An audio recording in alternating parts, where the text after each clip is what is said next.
Okay, so this is my first video blog kind of detailing our development of what is currently Project Spellcraft. I'm just going to do a bit of a run through of basically what exists to date, just to, yeah, show everyone where it's up to currently. So, main menu, we've got kind of like accounts and whatnot set up. Start from scratch.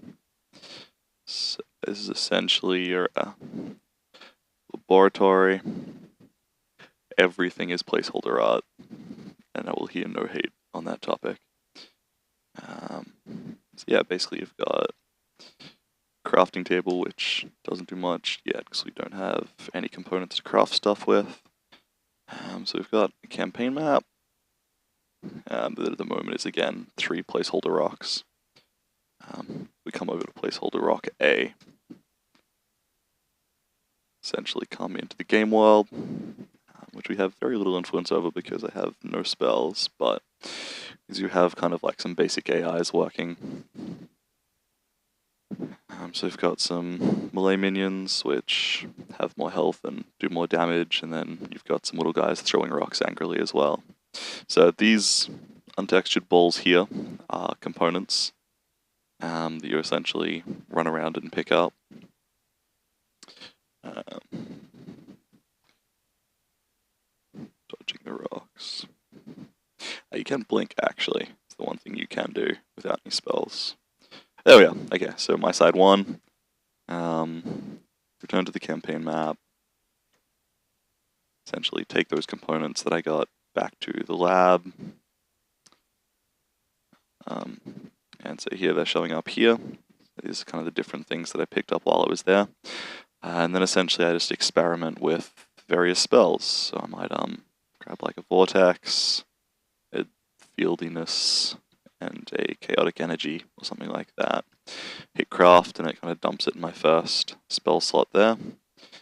So it's massive template spell. That's some kind of wind field. So I don't really know what it does.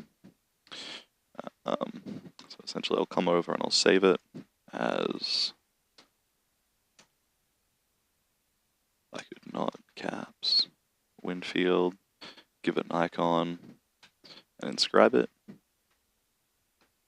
So if I head back out to the map now and come back in here, so we've got our spells here and then a very ugly mock-up of kind of like your various stances and slots, so you can have up to 12 spells at the moment.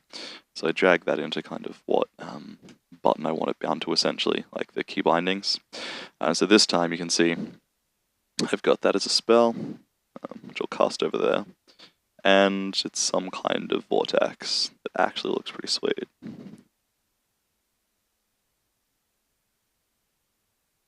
And it exploded when it ended.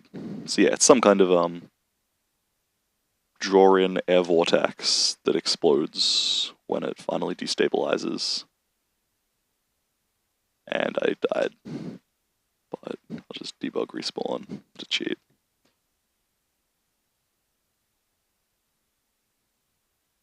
And yeah, it's totally bugged out on me, just to make me look bad. But yeah, essentially that is the core game loop. You go into various dungeon crawls or battles, you collect components, you go back to the lab and you kind of combine them and discover what they do and whatnot. So that's pretty much what we've done so far. Obviously like a very quick overview.